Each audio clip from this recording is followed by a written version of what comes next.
Our top moment this week, a new way to do democracy. Check out this video from EdenElections.com to learn more. There's nothing wrong with the world. It's perfect. The oceans are unpolluted. Chemical sludge. The air is clean. Polluted city. And the lands are ruled with honest leaders appointed through free and fair elections. We've done nothing wrong. Assisted by the pinnacle of talent in their fields. The mob was fed lies. Servants of the people, selfless and incorruptible. For the many, not the few.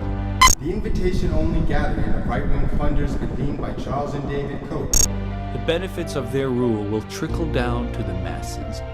Hoarded wealth and power does not exist. A vessel of floating gold.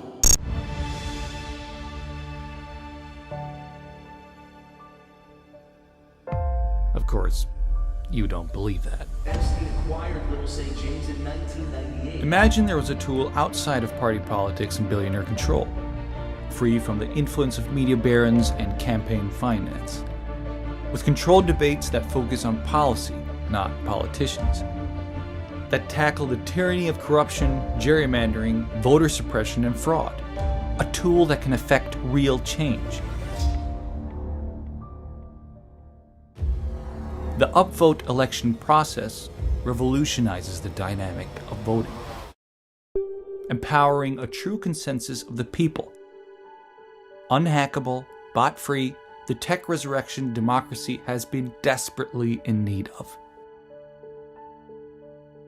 Decisions are easier in small groups of, say, 5 people. It's a more natural way to communicate.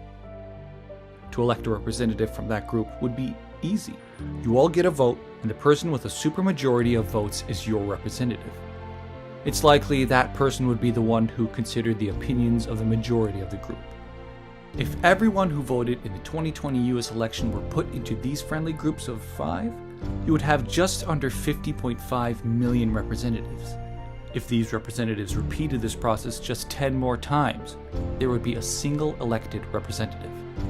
One single person by consensus to represent everyone in the country. In just 12 rounds, the entire world could vote for a single representative, maybe a leader. The upvote election process uses the exponential power of dividing big numbers. It uses the stable Newton method that gave rise to our understanding of fractals in nature. That model is safeguarded on an immutable ledger to record authenticated votes. No fraud, corruption, or lies. A place where ideas can be heard over reductive sound bites, a rational dynamic where complex debates rather than tribalism can occur, and where a peaceful change by consensus can be found. The upvote election process, the future of democracy.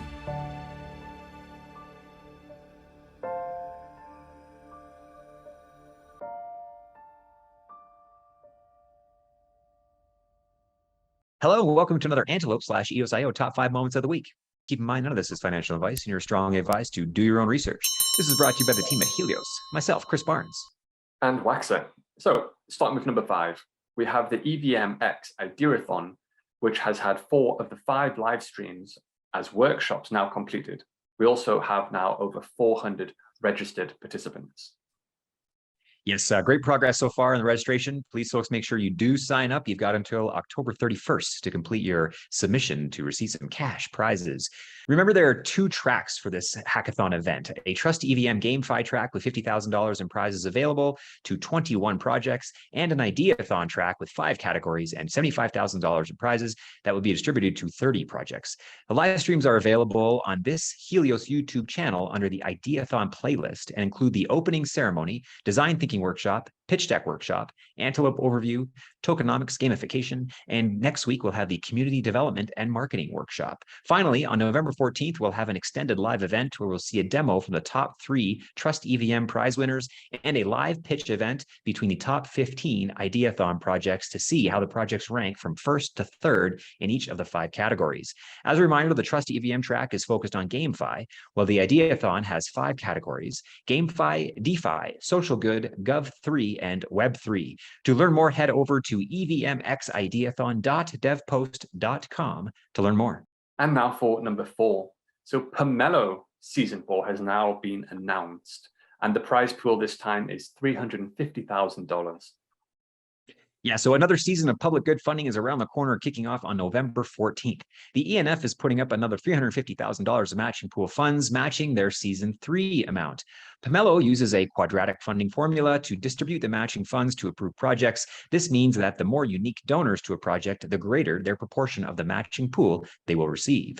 Last season, we saw a few projects disqualified for attacking this system, so please pay attention to the rules and know that Sybil attacks and quid pro quo attempts to pull more funds from the shared pool can lead to not only having your project removed from the platform, but you, in fact, may be banned permanently from submitting for public good funding. To learn more about Pomelo, previous season participants, and what a public good in fact is, head over to pomelo.io. And now for number 3. So prepare yourself for this mouthful. Telos TEDP3 passed, and 10 million TLOS TVL now is sTLOS. Right. What did that all mean?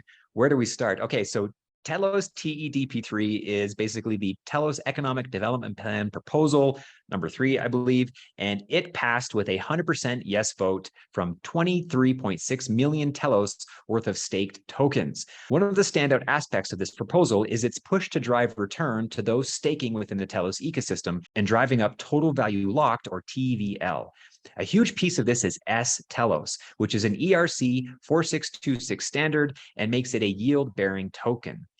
The Telos team modified the implementation slightly so that Telos native holders can deposit to this directly versus needing to deposit to an ERC20 token. So Telos goes in and sTLOS comes out. The sTLOS then represents a share of the total Telos pool locked up here and is basically a receipt token. So now keep in mind, sTLOS is an ERC20 token that can be used for swaps, lending, and all the functions that you would expect from any EVM token.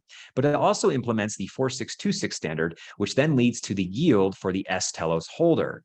Now, as a part of the overall Telos staking rewards program, the amount of Telos that is shared across both native Rex and Telos that is sTLOS will get a pro-rata share of the fixed staking rewards that are available. I hope that made sense. And now for number 2. So the ENF and the Trust EVM had a successful showing as a title sponsor at this year's Token 2049 Singapore.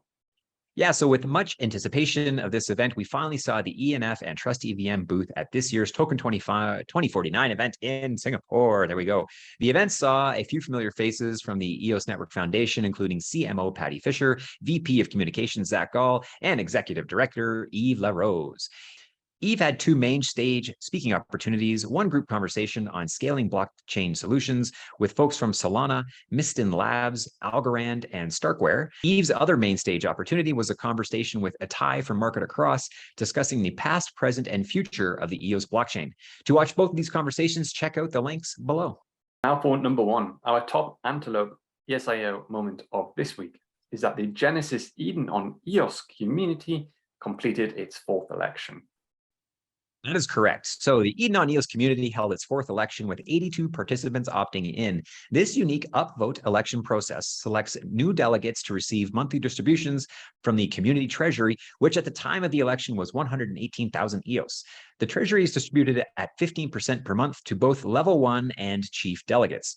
A summary of what each delegate is planning to do with their funds can be found on the website edenelections.com. If you head over to the Eden Process tab and scroll down to the link Eden Delegate Tracking. This Eden election saw 3 brand new chief delegates appointed with 2 returning CDs, Jesse Jaffe and myself. Javier Fernandez of Edenia and EOS Costa Rica continues the trend of having at least 1 chief delegate with a developer background.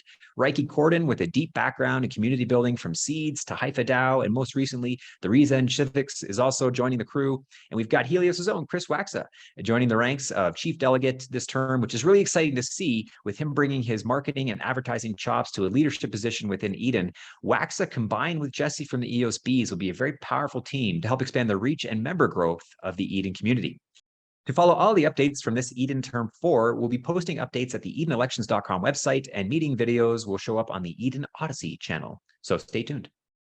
Thank you for watching. That concludes this week's Top 5 Antelope EOSIO Moments of the Week. We'll be back next week with more. That's right. Yep. Click subscribe, share, all those good things that come at you each and every week with the top 5 Antelope and EOSIO moments.